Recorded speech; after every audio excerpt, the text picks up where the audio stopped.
Welcome to Civics and Coffee. My name is Alicia, and I am a self-professed history nerd. Each week, I'm going to chat about a topic on U.S. history and give you both the highlights and occasionally break down some of the complexities in history and share stories you may not remember learning in high school, all in the time it takes to enjoy a cup of coffee.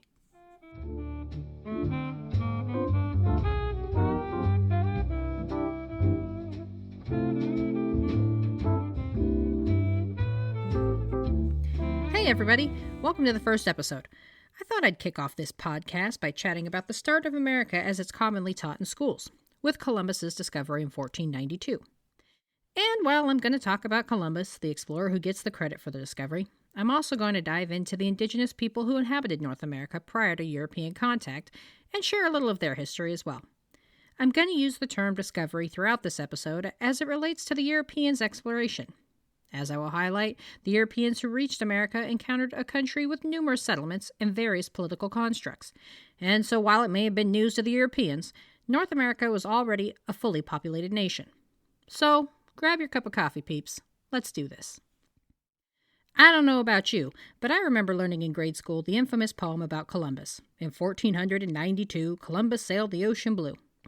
I don't know why I had a manly voice, but it seemed to fit. Columbus's story is one of failing upwards in a massive way.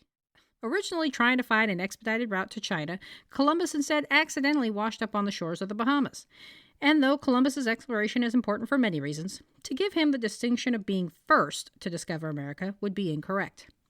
Not counting the millions of indigenous people who populated the continent before his arrival in 1492, there is evidence of discovery some 500 years prior, but I'm going to dive into that a little bit later. And so, what about the people who lived here upon European contact? Who were they? How'd they get here? Well, carbon dating evidence shows settlements going back 30 to 40,000 years. When looking at how they arrived, the common theory is our ancestors were following a food source, the woolly mammoth, from Siberia to modern-day Alaska via a thin land strip known as the Bering Strait. From Alaska, they spread throughout both the North and Southern American continents. There is also reason to believe there were maritime settlers coming via a North Atlantic route, with evidence pointing to settlements in Pennsylvania, South Carolina, and Virginia between 10 and 16,000 years ago. Part of the trouble in documenting the history of our indigenous Americans is the lack of a written language. Many tribes practice history through oral traditions, passing their origin stories from generation to generation, and recorded very little in what historians call primary source material, such as journals or notebooks. Some Native Americans memorialize their story via petroglyphs, or drawings, carved into rocks and the side of mountains.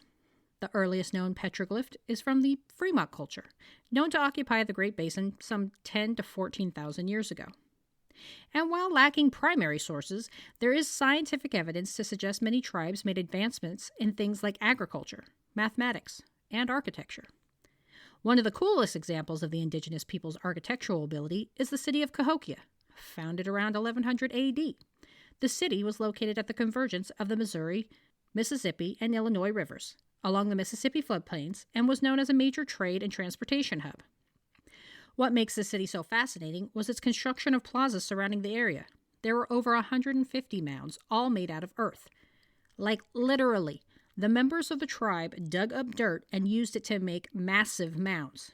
That sounds like the worst gardening project ever. The tallest of these mounds, known as Monk's Mound, was over 150 feet tall and was built over several centuries. Not only was it the tallest structure for miles, but it's considered the tallest man-made structure north of Mexico at the time. Cahokia was also a densely populated city, containing over 15,000 people at its peak, making it comparable in size at the time to the city of London, and the largest concentration of people north of the Rio Grande until about the 18th century. And while Cahokia is great for its tangible evidence, historians and anthropologists have struggled for years to try to account for the total population size of the North and South American continents. Estimates have varied widely throughout the years, from as little as 8 million to well over 100. And despite the disagreements over actual population size, what everyone has agreed on is that by 1492, there were hundreds of tribes already in place in North America, speaking well over 200 distinct languages. And these tribes were as varied as the landscape of North America. Some were nomadic, following their food sources through valleys and mountains, and some were more permanent, focused on cultivating local crop harvests. An example of one of these permanent tribal nations is the Iroquois Confederacy, established around 1100 AD. The Confederacy was made up of 5 nations and controlled territory throughout New York and Pennsylvania. There was no concept of private or personal property, as the Iroquois gathered and lived together, sharing wigwams for homes and splitting crops and game amongst tribal members. Another pretty awesome trait of the Iroquois was their power structure, which was distinctly female. Men married into the woman's family, and she could seek a divorce with ease. Women determined who held tribal leadership roles and passed their social status to their children, something unheard of in much of Europe. And though they may have lacked what outsiders considered an established book of laws, the Iroquois followed a code, and those who violated that code were shunned as punishment. So, having said all that, when Columbus washed up on the shores of the Bahamas in 1492, he did not find a people without culture or knowledge or God as he saw it, but instead encountered a series of indigenous people who had managed to exist for millennia prior to European contact. Upon his arrival in the Bahamas, Columbus was met by the Taino and Arawak tribes, who were interested in the long, shiny metal sticks hanging from the sailors' hips. And Columbus? He saw gold immediately. No, literally, the tribal members were adorned with gold earpieces, making Columbus believe he was within striking distance of getting rich. But how did Columbus get to the Bahamas? As I mentioned earlier, Columbus was trying to find an expedited route to China as a result of losing the land route known as the Silk Road. Columbus lobbied 4 governments, Portugal, France, England, and Spain, before finally convincing the Spanish monarchy to give him the cheddar he needed to set sail.